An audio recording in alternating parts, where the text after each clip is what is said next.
Clarissa, thank you for your launching us into it all with all your joy and love and regard and enthusiasm.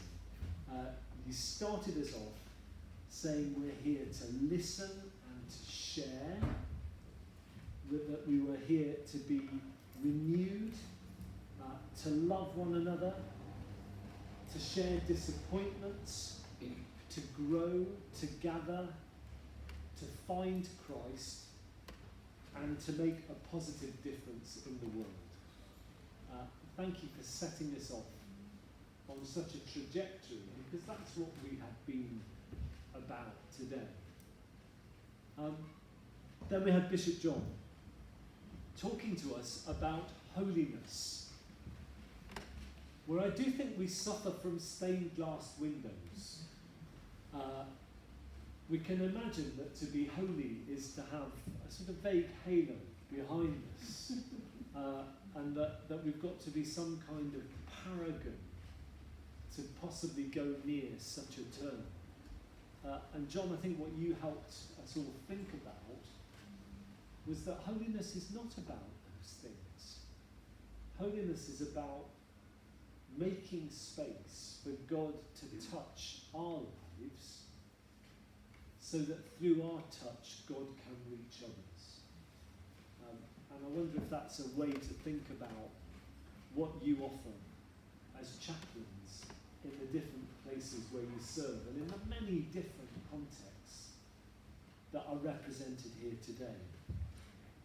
And John, then he gave us this amazing image of soil, of topsoil, where we can live comfortably, of clay, where perhaps we have to struggle and trudge, of rock, which can be both blessing but also problem, of those deep caverns underneath, deep caverns that are almost bottomless, and where we immerse ourselves into the fullness of God. And underneath those caverns, that magma. Told everybody I was no good at geography during my workshop, and now you know it's definitely true. The magma underneath. I hope your workshops have been brilliant. I'm sure they have been. I've very much enjoyed the two that I've been doing, and I wish I could have got to everybody else's to experience all that was being shared there. But what I'd like us to really think about, to bring our day into land, is to reflect on what John talked to us about this afternoon. What you've learnt about John is this is a man with a host of stories.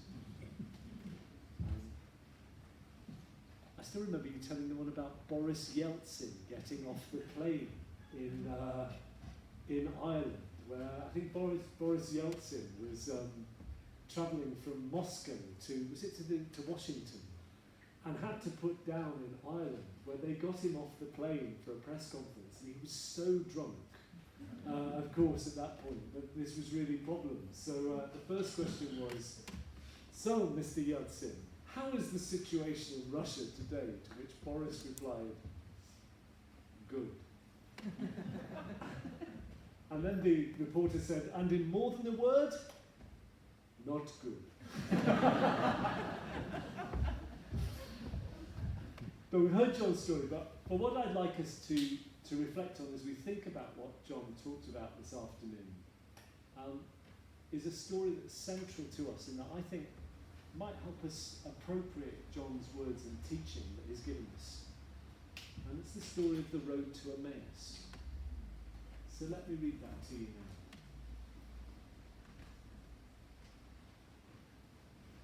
now. Now, on that same day, two of them were going to a village called Emmaus, about 7 miles from Jerusalem, and talking with each other about all these things that had happened. While they were talking and discussing, Jesus himself came near and went with them, but their eyes were kept from recognizing And he said to them, "What are you discussing with each other while you walk along?" They stood still, looking sad. Then one of them, whose name was Cleopas, answered him, "Are you the only stranger in Jerusalem who does not know these things that have taken place there in these days?" He asked them, "What things?" They replied, "The things about Jesus of Nazareth, who was a prophet, mighty in deed and word before God and all the people, and how our chief priests and leaders handed him over to be condemned to death and crucified him. But we had hoped that he was the one to redeem Israel. Yes, and besides all this, it is now the third day since these things took place. Moreover, some women of our group astounded us. They were at the tomb early this morning, and when they did not find his body there, they came back and told us that they had indeed seen a vision of angels who said that he was alive. Some of those who were with us went to the tomb and found it just as the women said, but they did not see him." Then he said to them, "Oh, how foolish you are, and how slow of heart to believe all that the prophets have declared. Was it not necessary that the Messiah should suffer these things and then enter into his glory?" And beginning with Moses and the prophets, he interpreted to them the things about himself in all the scriptures. As they came near the village to which they were going, he walked ahead as if he were going on. But they urged him strongly, saying, "Stay with us, because it is almost evening, and the day is now nearly over." So he went in to stay with them. And when he was at table with them, he took bread, blessed and broke it, and gave it to them. Then their eyes were opened, and they recognized him, and he vanished from their sight. They said to one another, "Were not our hearts burning within us while he was talking to us on the road, while he was opening the scriptures to us?" That same hour they got up and returned to Jerusalem, and they found the 11 and their companions gathered together. They were saying, "The Lord has risen indeed, and he's appeared to Simon."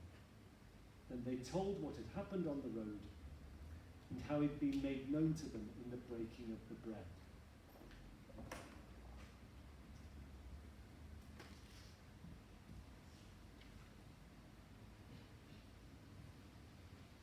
John talked to us about a 3-mile-an-hour God.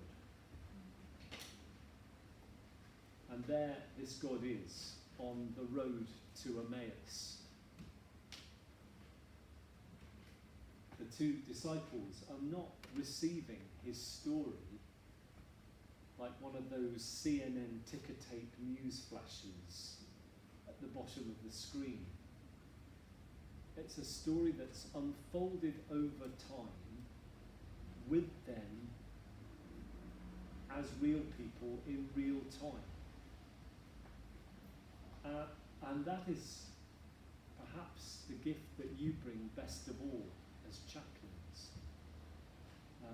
That gift of time and space to be alongside people at 3 miles an hour,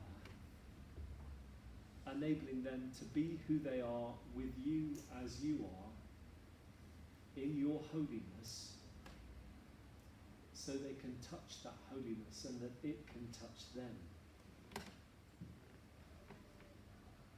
John talked to us about being people of stillness rather than agitation. I'm sure that's entirely true for the story of the road to Emmaus. I've heard recently that it's almost certain that the two disciples walking along to Emmaus were indeed a married couple, and may have been arguing over directions.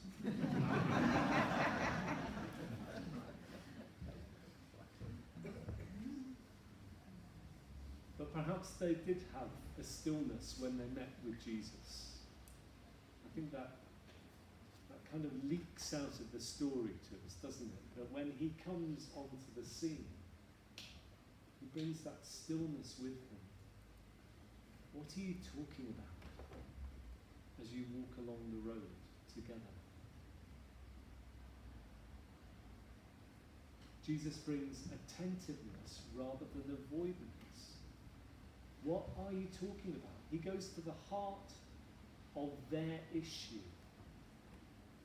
Doesn't avoid it. He doesn't ask them what they think about the weather, which we fall back onto so often, or what they've been doing on their holidays.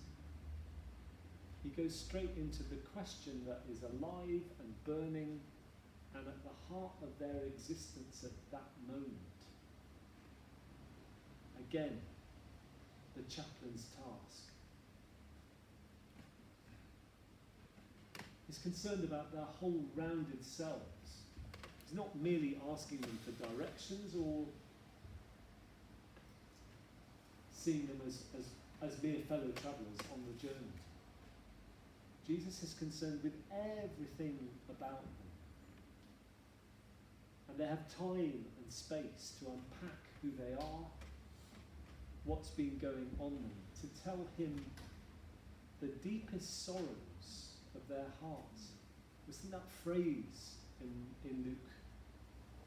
We had hoped. How many people do we meet, day by day, week by week, who want to tell us what they had hoped?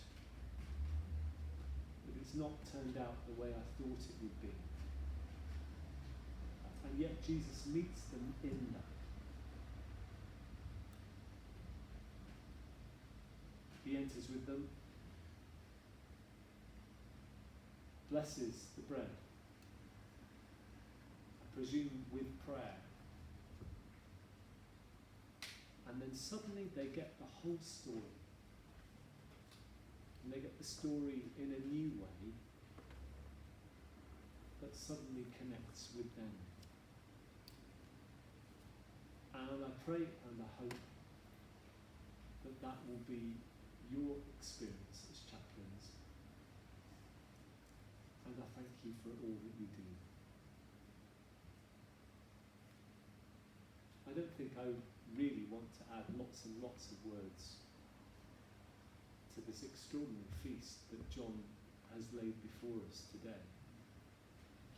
And I wonder maybe perhaps a good way to finish. We've got just a few minutes, Mike, is that right? We've got a few minutes, yeah. It'll just be to sit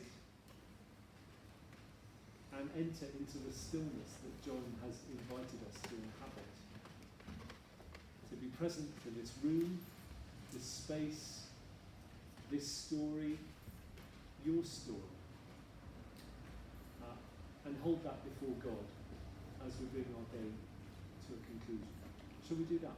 May I just offer, as we do that, and thank you very much, if there are questions that arise or reflections, then we can have a closing plenary if that seems appropriate. And so keep the silence, but allow the questions to arise if they do. Okay, well let's have just a little bit of silence to take in all that's happened today, and then we'll get himself back up and see if there's plenary that we can. Workshops that have resonated with you.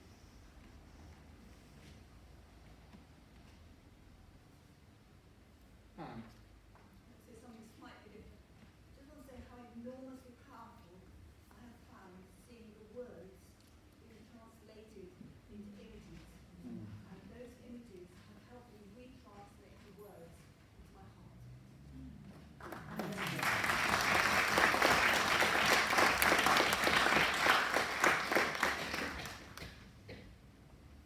Thank you, Andy.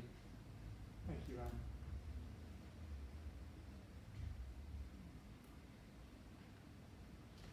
Karen.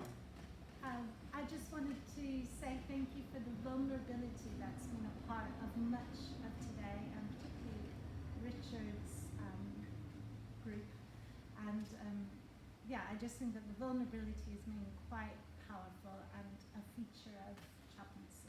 So I just want to say that. I remember a chaplain who was about to start in a new ministry saying to me, some of you may have heard me tell this story, but saying to me, I'm worried I'll be lonely.